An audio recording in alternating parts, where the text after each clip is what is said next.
5장 베어링 두 번째 강의입니다. 우리는 지난 시간에 베어링의 일반 사항으로서 저널의 종류부터 저널의 설계까지 학습한 바 있습니다. 잠시 돌이켜보면은 저널의 종류에는 크게 두 가지로 우리가 베어링의 하중과 그 다음에 축의 방향의 중심선의 수직이냐 또는 이게 평행하냐라는 것에 따라서 우리가 레디얼 저널과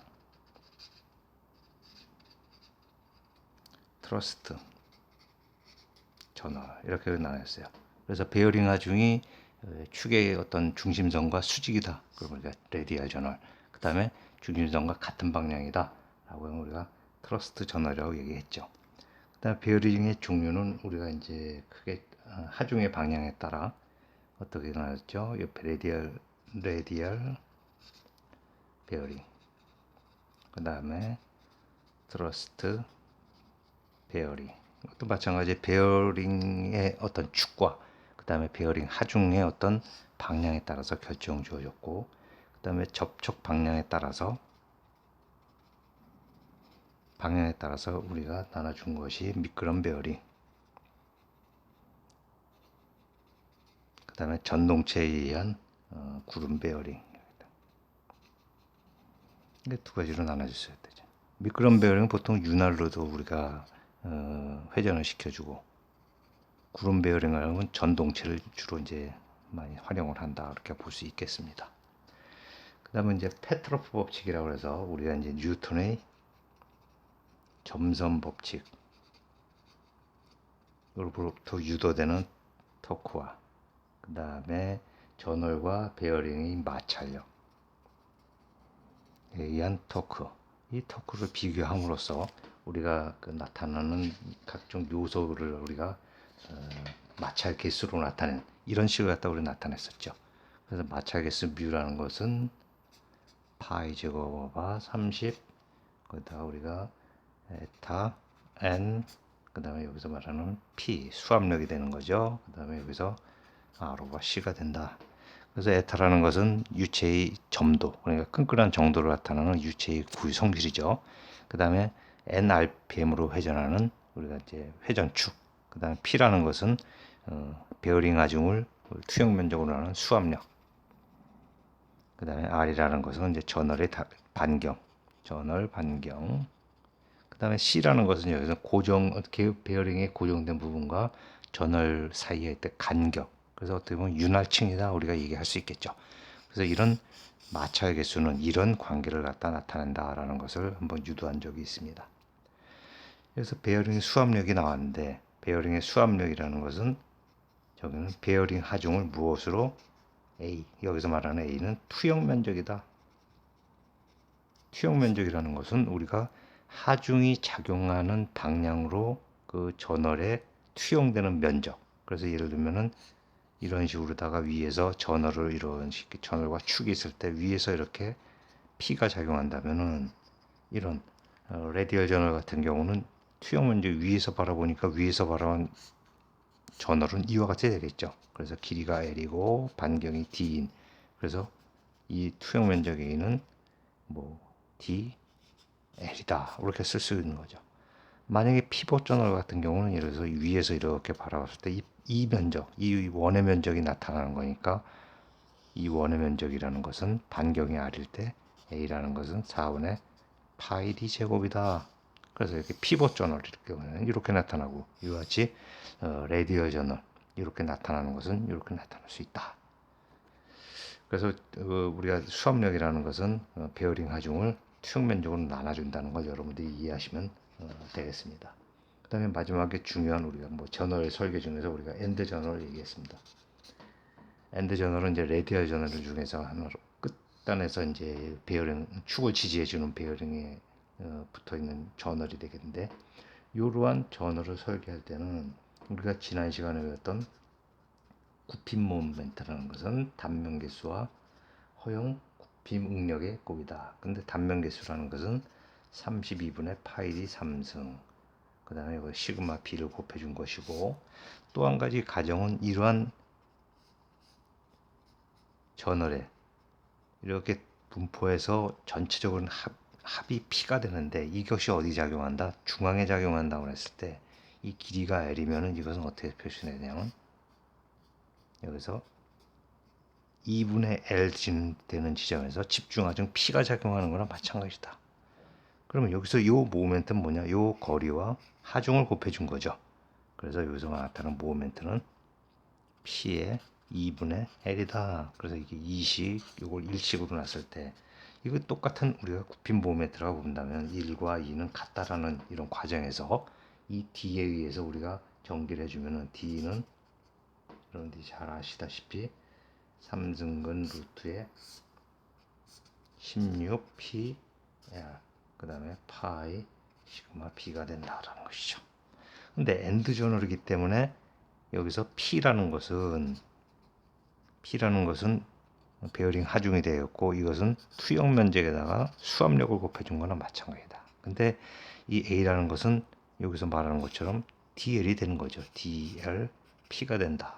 이것을 여기다가 집어넣어서 전개를 해주면은 이 전개된 것에서 우리가 무엇을 쓰냐면 폭과 지름의 B를 우리가 할 수 있다. 그래서 여러분들이 전개해서 풀어보시면 알겠지만 D제곱분의 L제곱은 파이 시그마 B의 16 수압력이다. 다시는 이거 전개하면 L 오바 D라는 것은 루트 파이 시그마 B의 16P가 된다라고 우리가 지난 시간에 유도를 했는데 이 부분에서 약간의 그 정정사항이 있었던 것 여러분들의 수정사항을 여러분한테 전해드린 바 있습니다. 자, 오늘부터 들어갈 내용은 마찰열을 고려한 베어링의 설계입니다. 자, 마찰열이 발생하게 되면은 베어링과 전월 사이에서 이렇게 있으면 베어링 하중이 여기서 P라는 것이 작용이 되면은 여기서 또 회전을 하겠죠. 어떤 속도로다 NRPM으로다 회전을 한다 라고 했을 때 이 전을 회전할 때 여기서 마찰은 이 회전의 반대 방향이니까 이와 같은 마찰력 F가 발생이 된다라는 거죠. 우리 잘 알다시피 마찰력이라는 것은 이 지점의 마찰 개수와 수직의 힘 이것으로 나타나니까 마찰력은 이렇게 나타나는 거죠. 그리고 마찰력이라는 것은 마찰 개수와 베어링 하중 수직 힘 이것이 이제 곱해지면서 마찰력이 되고 그 마찰력에 의한 1이라는 것은 힘에다가 이동거리를 곱해주는 거죠. 그래서 이런 마찰 손실력에 의한 1이라는 것은 마찰력의 이동거리를 곱해준 것이다. 그 다음에 우리가 이제 이건 무용한 에너지로 다 작용되는 이 동력인데 마찰 손실 작업량 이건 다 손실되는 작업량이죠. 이것은 우리가 이런 일을 단위 시간당 얼마만큼 했느냐라는 마치 마찰 손실 작업량이 마찰 손실 동력과 같이 우리가 설명이 됩니다. 그래서 마찰 손실 일을 시간으로 한 것이 바로 이제 동력이다 보니까 여기서 나타나는 마찰 손실 동력이라는 것은 요 힘과 이동거리를 무엇으로 나눴다? 시간으로 나눴다. 그렇다 보니까 이동거리를 시간으로 나누는 게 뭡니까? 속도가 되는 거죠. 그래서 힘과 속도로 나타난다. 근데 여기서 이 F라는 것이 베어링 하중과 마찰 개수의 곱으로 나타내니까 이런 식으로 나타난다. 그래서 우리가 마찰 손실 작업량 또는 마찰 손실 동력 그렇게 된다면 이것은 FV가 되고 이것은 뮤P V를 쓸 수 있다. 이것이 F가 되는 거니까. 그래서 만약에 N RPM으로 한다. 분당 N 회전으로 회전하는 축에서의 접선 속도는 어떻게 되느냐? 자, 1회전 하면은 우리가 이것이 1회전하면 이동한 거리는 어떻게 되냐면 호도법에서 2파이 R이나 반경 R일 때 1회전하면 2파이 R이 되는 거죠. 근데 분당 몇 회전? N회전을 했답니다. 그러면 분당 이동한 거리는 이렇게 되고 이것이 바로 60 초가 되니까 1분당이니까 60초로 나타나는 이런 단위로다. 밀리미터 퍼 세크. 그러니까 분당 회전인데 이걸 초로 나타나니까 이와 같이 60으로 나눠줘야 되겠죠. 근데 이걸 밀리미터를 미터로 환산하자면 여기다가 다시 1000을 나눠주면 이것이 이제 미터 퍼 세크로 단위의 환산이 되는 거죠. 그래서 이렇게 쓸 수도 있다. 그죠? 미터 단위로 했으면. 그 다음에 비마찰 작업량이라는 것은 B라는 것은 여기서 얘기하는 것은 단위 면적당 이렇게 우리가 얘기를 하면 되겠어요. 그래서 여기서 나오는 마찰 손실 자금량을 갖다가 우리가 투영 면적으로 나눠준 것, 이것이 바로 이렇게 되고, 이것은 우리가 얘기한 것처럼 이렇게 나타났고, 그걸 갖다 투영 면적으로 나눠줬다. 앞에서 우리가 설명한 것처럼 이 베어링 하중을 투영 면적으로 나눠준 게 뭐라고 그랬죠? 베어링의 수압력이라고 그랬죠. 그래서 이렇게도 우리가 나타날 수 있다 하는 겁니다. 무엇을? 비마찰 작업량을. 자, 그렇다면 레디알 저널일 경우에 비마찰 작업량은 어떻게 되냐? 뭐 앞에서 설명한 것처럼 이렇게 되겠고, 그 다음에 속도라는 것은 앞에서 설명한 것처럼 이렇게 됐다 했죠. 메타퍼 세크라는 단위로다가 초당 이동거리가 이렇게 되니까 이것은 바로 레디얼 저널의 투영 면적이 되는 거죠. 그래서 그대로 적용을 해서 보니까 이렇게 나타나더라. 아, 레디얼 저널에 우리가 어떤 그 비마찰 작업량 또는 비마찰 동력 뭐 이것이 이렇게 주어졌고, 그랬을 때 이 관계는 이런 식으로 나타난다. 여기서 이제 베어링 하중, 회전 속도, 미울은 마찰 개수 이렇게 되는 것이죠. 그럼 여기서 L의 관계, 그 저널의 길이, 이 관계를 갖다 통해서 이걸 구할 수 있다는 겁니다. 그 다음에 피봇 저널 같은 경우는 어떻게 되느냐? 투영 면적이 어떻게 된다? 위에서 봤을 때 이거니까 A가 4분의 파이 R일 때 4분의 파이 D제곱이니까 그대로 속도는 그대로 넘겨주고 전개해 보니까 이번엔 D로 나타나네요. 피봇 저널은. 그래서 이러한 관계로 다 나타나서 피봇 저널일 경우에는 이와 같이 비마찰 작업량이라는 것은 이런 관계로 나타난다는 것입니다. 그대로 여러분들 전개한 거니까 여러분들이 확인해 보시면 되겠죠. 근데 여기서 이건 베어링의 하중이 주어졌는데 만약에 수압력으로 주어졌다. 뭐 그렇다면 우리가 여기서 수압력이 주어진 건 어떤 관계입니까? P라는 것은 A 스몰 p 수압력이죠.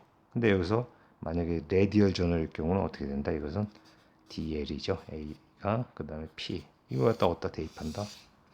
여기다 대입해서 전개해주면은 뭐 이것은 이런 관계로 나타날 것이라는 거죠. 여기를 집어넣었을 때 여기서부터 다시 우리가 얻을 수 있는 관계는 이렇게 얻을 수 있다라고 볼 수 있겠습니다.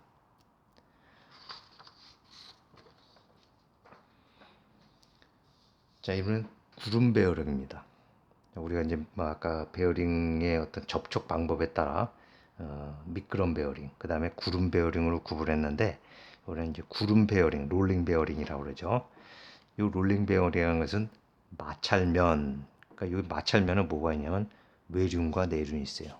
나중에 설명을 했죠. 이 그림에서 보면은 이 바깥 부분이 바로 외륜이 되고 안쪽에 있는 것이 내륜이 되겠습니다. 이 사이에 여기 지금 볼이 있죠. 볼이나 롤러, 니들 이런 전동체의 구름을 이용해서, 미끄럼 같은 건 윤활유라는데 이렇게 이것은 전동체를 이용을 해서 이렇게 회전을 시켜주는 거죠. 볼이라는 것은 이런 것이고, 롤러라는 것은 우리 옆에서 볼 때 이런 식의 형태고, 이런 식의 형태. 볼이라는 것은 구의 형태죠. 니들이라는 것은 약간 롤러랑 비슷하긴 한데 이게 직경이 가느다란 이런 형태로 다 나눠진 걸 우리가 특별히 직경이 작은 이런 롤러를 갖다 우리가 니들이다 우리가 구분한다 보면 되겠습니다.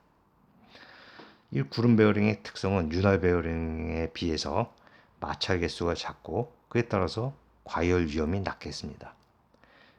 모든 이런 볼이나 롤러, 니들 이런 것들이 규격화되어 있어가지고 우리가 이렇게 교체하거나 이럴 때 용이하고, 윤활유를 사용하는 것이 주로 윤활유를 사용하는 그 미끄럼 베어링보다는 윤활유 소모가 적게 됩니다. 또 베어링의 길이가 작아서 우리가 기계를 소형화시키거나 또는 소형화된 기계에 우리가 이런 것을 사용할 수 있다는 그런 장점이 있는 반면에 그만큼 제작이 어렵고 가격이 높고 그 다음에 소음 진동 발생이 되고 충격에 약하고 부분 수리가 제한된다라는 이런 단점은 있습니다. 구조를 보면 아까서 말씀드렸지만 이것이 바로 외륜, 이 바깥에 하우징이랑 결합이 되어 있고, 내륜은 이 앞쪽에 있고, 이것은 축의 전월, 이 구멍에 축의 전월이 이렇게 들어오는 거죠. 전월이 있고 그 사이에 전동체, 볼, 롤러, 니들 이런 것들이 들어 있습니다. 이 리테이너라고 있어가지고 이런 전동체가 한 곳에 모이지 않도록 고르게 분포시키는 역할을 하는 것이 리테이너가 있다라는 것을 여러분들이 알아두시면 되겠다. 종류에는 이제 볼 베어링, 롤러 베어링, 니들 베어링 앞에서 얘기했던 그런 부분이 있고 4절의 규격은 여러분들이 교과서를 참고해서 한번 읽어보시면 되겠습니다. 자, 중요한 내용은 이제 구름 베어링의 기본 설계입니다. 여기서 이제 몇 가지 그 수명에 관련되는 용어가 나오는데 여러분들이 한번 잘 들어보시기 바랍니다. 첫 번째 정격 수명이라는 것이 있다. 말 그대로 동일 조건 동일한 그룹 베어링이 그러니까 그룹 베어링이 여러 개가 있는데 그 중에서 90%가 피로에 의한 박리 현상이 없이 도달할 수 있다. 그러니까 90%가 어떤 현상? 피로 현상에 의해서 박리라는 것은 표면이 떨어져 나가는 이런 현상을 갖다 우리가 얘기하는데 그런 어떤 전동체가 이렇게 떨어져 나가는 이런 부분이 있어서 90%가 그런 박리 현상 없이 도달할 수 있는 어떤 것 총회전수다. 이걸 갖다 우리가 전격 수명이 90%가 넘어가면 이제 거기서 끝이라는 거죠. 전격 수명은 90%가 그 어떤 박리가 없는 이런 현상에 도달했을 때 우리가 전격 수명이라고 그러니까 그때 도달한 총 회전수다. 회전수로 나타납니다. 두 번째 정의 기본 동정격 하중이다. 그러니까 이거는 뭐 기본 부하의 용량이라고 해서 우리가 C라고 우리 얘기를 합니다. 이게 많이 쓰이는 거니까 잘 들으세요. 이것은 총 회전수 100만 회전에서 정격 수명이 되는 베어링 하중 P다. 이 정격 수명이라는 걸 앞에 바로 설명을 했어요. 동일한 그룹 베어링의 90%가 박리 현상 없이 도달할 수 있는 총 회전수다라고 해요. 그때 적용되는 베어링 하중을 P라고 그런다. 자, 여기서 100만 회전이라는 것은 어떤 것으로부터 나오냐? 분당 33회전, 33회전, 그러니까 33.3 RPM의 각속도로 500시간 유지할 수 있는 이런 하중을 갖다가 우리가 기본 동정격 하중이다 라고 얘기합니다. 자, 한번 계산해 보면은 33.3 RPM은 분당 33.3회전이죠. 그럼 시간으로 하면 60, 이게 분당 33.3회전이니까 1시간에는 얼만큼? 이만큼이. 이게 1시간. 회전하는 숫자. 근데 몇 시간? 500시간 유지할 수 있대. 걷다가 이거 여기 500시간 유지해서 이거 다 곱해주니까 500시간 동안에 이만큼 회전하는 그런 속도를 갖다 보면은 얼마 몇 회전? 100만 회전이 된다는 거죠. 이 100만 회전이 도달할 수 있는 도달에서도 90% 이상의 박리 현상이 없이 이런 하중이 작용되는 하중 P가 그때 P가 바로 C가 된다는 거죠. 그래서 실질적인 이런 그 기본 동적 하중보다는 그 실질적으로 가해진 하중은 이거보다는 작아야 된다는 얘기입니다. 그래서 100만 회전이라는 것은 이런 조건 33.3 RPM의 각속도에서 500시간 유지하는 하중. 그래서 우리가 총 100만 회전을 도달할 수 있는 베어링 하중을 갖다 우리가 뭐냐? 기본 동정격 하중 C라고 우리가 얘기를 한다 이겁니다.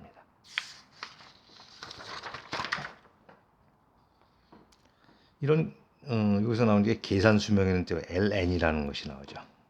이것은 정격 수명, 앞에서 말한 정격 수명을 10의 6승 회전 단위로 나타낸 것이다 라는 것이죠. 자, 여기서 보면 계산 수명이라는 것은 이렇게 나타났어요. 자, 이건 뭐냐고 그랬어요. 100만 회전 도달할 때 정격 수명이 되는 베어링 하중 P라고 그랬고 이건 실질적으로 적용되는 베어링 하중이 되는 거죠. 만약에 이 P가 여기서 기본 동정격 하중이랑 같다고 그러면 딱 아까 얘기한 것처럼 100만 회전하면은 이것이 바로 계산 수명이 되는 겁니다.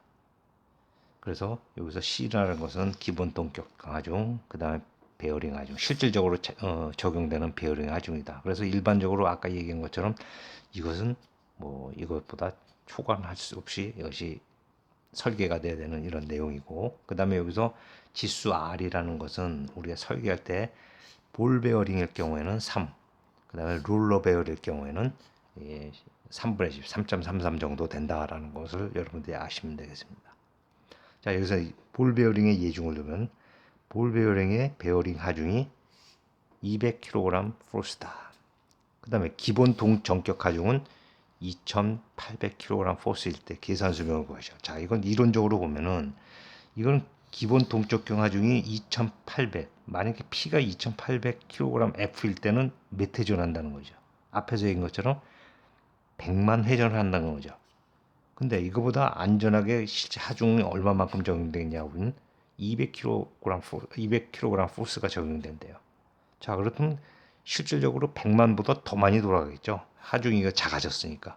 기본적 적격 하중은 이렇게 된대. 그래서 그 계산 수명을 구하니까 그대로 여기 적용해 보니까 베어링 하중은 이렇게 되고 실제적인 베어링 하중이죠. 그다음에 100만 단위로다가 100만 회전할 때 이게 P가 뭐 어떻게 되냐면 그게 C가 되는 건데 2800이래. 그래서 여기다가 볼 베어링이니까 R은 3 집어넣으니까 이거는 2744 곱하기 10의 6승 회전이 가능하다는 거죠. 만약에 이것이 2800이었다. 그럼 어떻게 되는 거죠? 2800분의 2800의 3승 해봤자 이거 1이죠. 곱하기 10의 6승 하니까 이거는 10의 6승. 근데 이거 실질적으로 가해지는 베어링 하중이 작으니까 수명이 그만큼 증가가 된다는 그걸 얘기를 하는데 이만큼 증가가 안 된다는 것이죠. 이것이 바로 기본 동적경 가져가고 계산 수명의 관계였다. 이제 수명 시간입니다. 앞에서 설명한 계산 수명이라는 건 어떻게 됐어요? LN은 그 10의 6승 단위로 나타나는 거였죠. LN은 어떻게 된다? P분의 C의 R 곱하기 10의 6승 단위로 이렇게 된다고 합니다. 이것을 시간으로 나타나면 어떻게 되냐? 만약에 nrpm으로 회전하는 베어링의 수명 시간이다. 그럼 nrpm으로 회전하면은 시간당 몇 회전입니까? n 곱하기 60회전이죠. 1분의 n 회전이니까 1시간에는 n 곱하기 60회전. 1시간에 이만큼 회전인데. 근데 계산 수명을 해보니까 계산 수명 이렇게 나타나는데 그 시간으로 나타나면 이걸 나눠주면 그 전체 시간이 되는 거죠. 앞에서 얘기했던 베어링 하중이 200kg 포스이고 동전격 하중이 이렇게 됐다. 수명 시간을 구하시오. 자, 아까 얘기한 계산 수명이 어떻게 나왔습니까? 이렇게 나왔죠. 이만큼 안전하게 이만큼 이게 P가 만약에 2800일 때는 100만 회전인데 여기서 요것뿐이 사용 안 하니까 베어링 하중을 요거부터 사용하니까 회전 수명이 늘어나겠죠. 그거 해보니까 2744 곱하기 10의 6승 회전 단위래. 앞에서 계산한 것처럼.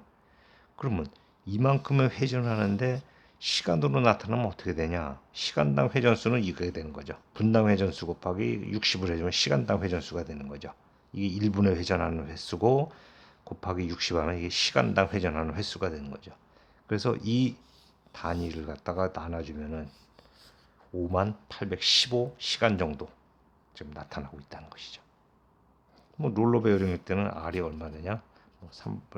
3분의 10 이걸 적용하면 된다는 거죠. 그래서 이렇게 이런 관계 여러분들이 앞에서 얘기했던 우리가 뭐 정격 수명 그 다음에 기본 동정격 하중 C가 어떻게 되느냐 또 이 C로부터 얻을 수 있는 계산 수명 LN은 어떻게 되냐 이거는 이제 LN이라는 것은 1000회전 할 수, 100만 회전 할 수 있는 하중과 실제 적용되는 하중과의 관계에서 지수 R 볼 베어링일 때는 우리가 여기서 나타난 것처럼 3을 넣고 롤러일 때는 3분의 10을 넣는 이런 지수인데 이 관계에 의해서 10의 6승 회전당이다.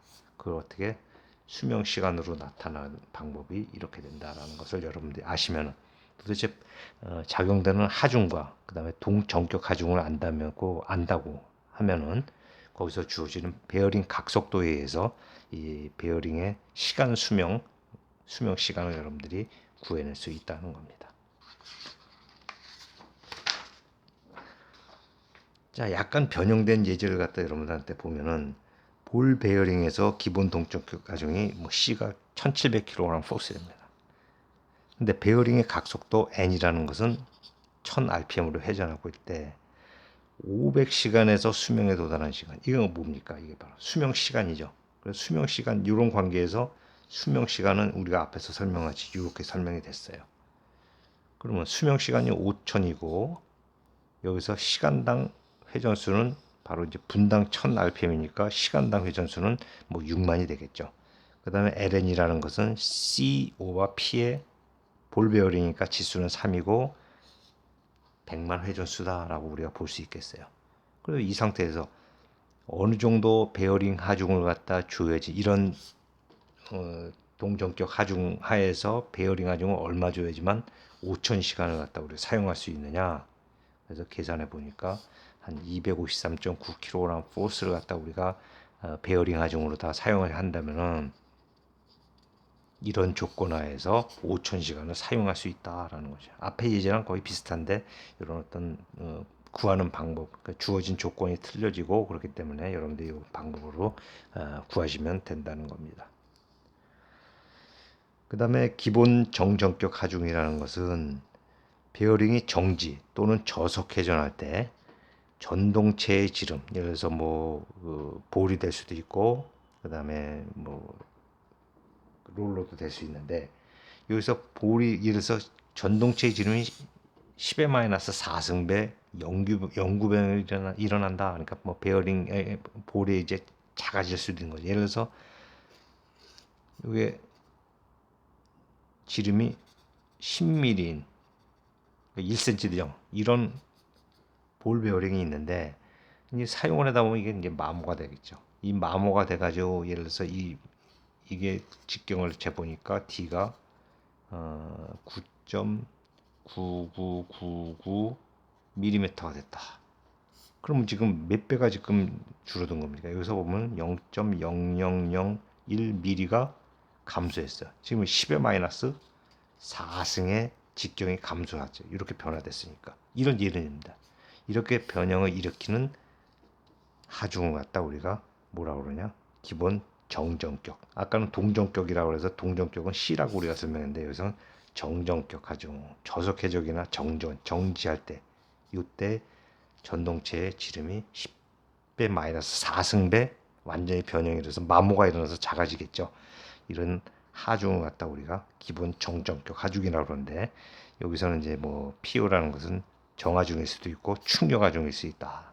그래서 이제 여기서 나타난 요 FS를 갖다 우리가 정하중비라고 그러는데 이것은 우리가 이제 조건, 그러니까 운전 조건이나 사용되는 기계에 따라서 이런 정하중, 보통 하중일 때는 하여튼 FS가 1에서 2 사이에 있고 충격하중을 줄 때는 2에서 3 정도로 보정을 해서 여기서 실질적으로 하중, 여기서 나타나는 여기서 보면 이론 하중이라고 볼 수 있겠어요. 그래서 이런 정하중이나 충격 하중에다가 이런 정하중비를 곱해서 이런 정전격 하중을 우리가 계산할 수 있는 겁니다.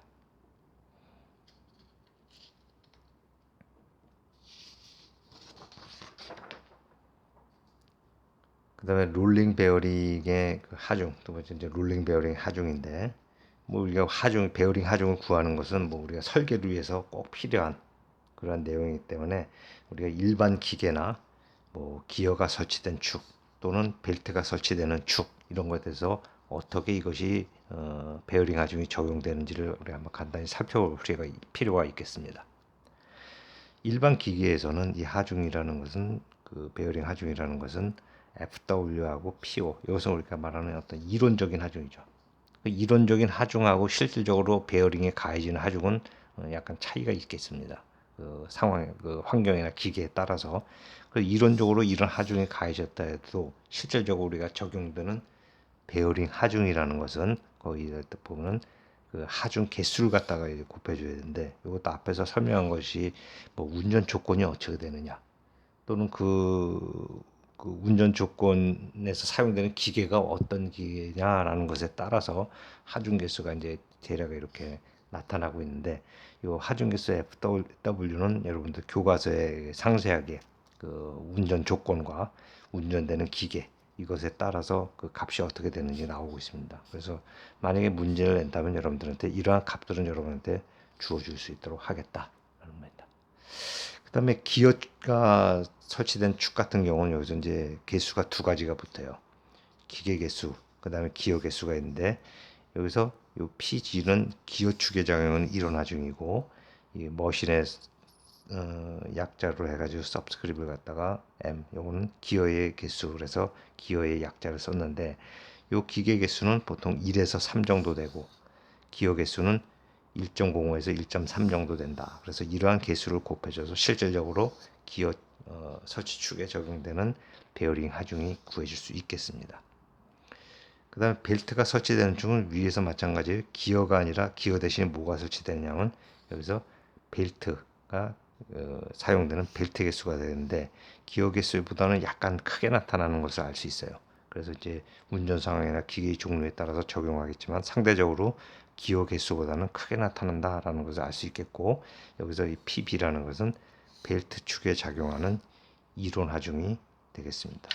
그래서 여러분들이 이러한 내용들, 베어링 하중이 이렇게 어떻게 구해지는지 알고 안다면은 아까 얘기했던 우리가 수명 관계에 있어서 여러 가지를 여러분들한테 설명을 했던 그런 걸 여러분 기억하실 겁니다. 그래서 여러분들이 이번 장에서 얘기했던 것은 뭐 정격 수명이 어떻게 되냐.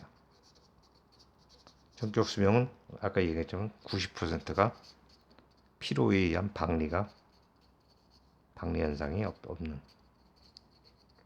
없는 회전수, 이렇게 우리가 했어요. 그 다음으로 설명하는 게 기본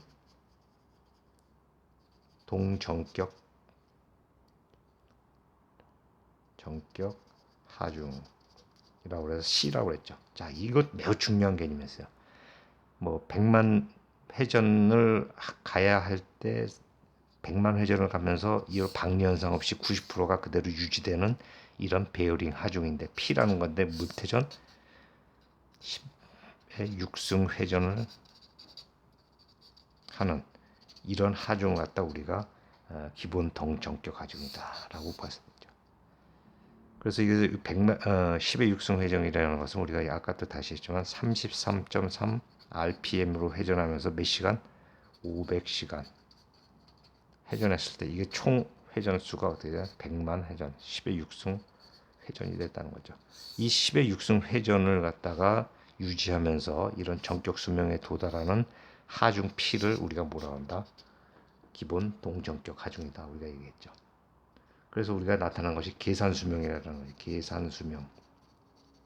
이거 갖다 우리가 LN이라고 그러는데, 이런 정격 수명을 우리가 무엇으로 나타났다? 10의 6승 회전 단위로 나타났다. 이것은 뭐라고 나타났냐면 우리가 실제 적용되는 베어링 하중과 이런 기본 동적격 하중의 B를 R승으로 나타나는데, R이라는 것은 지수로서 우리가 볼 베어링일 때는 3, 롤러일 때는 뭐 3분의 10 이렇게 적용한다 우리가 얘기를 했습니다. 그 다음에 우리 마지막으로 중요한 개념했죠. 이런 계산 수명을 우리가 시간 수명 LN을 LH로 나누는 거, LH로 나누는데, 만약에 여기서 NRPM으로 해줬다. NRPM을 했을 때는 시간당으로 나간 N 곱하기 60 회전이 바로 1시간에 회전하는 수고, 그 다음에 LN이라는 건 어디서 나타나는 거죠? P분의 C의 R 곱하기 10의 6승 100만 단위 회전으로 이렇게 나타나는 것이죠. 그래서 이것은 기본 동적격 하중이 되겠고, 이것은 실제 베어링에 가해주는 베어링 하중, 이런 하중들이 되는 것이죠. 그 적용을 해서 몇 시간이 되느냐라는 것을 우리가 찾아낼 수 있다는 것이 오늘 배운 내용 중에 핵심 내용이 되겠습니다.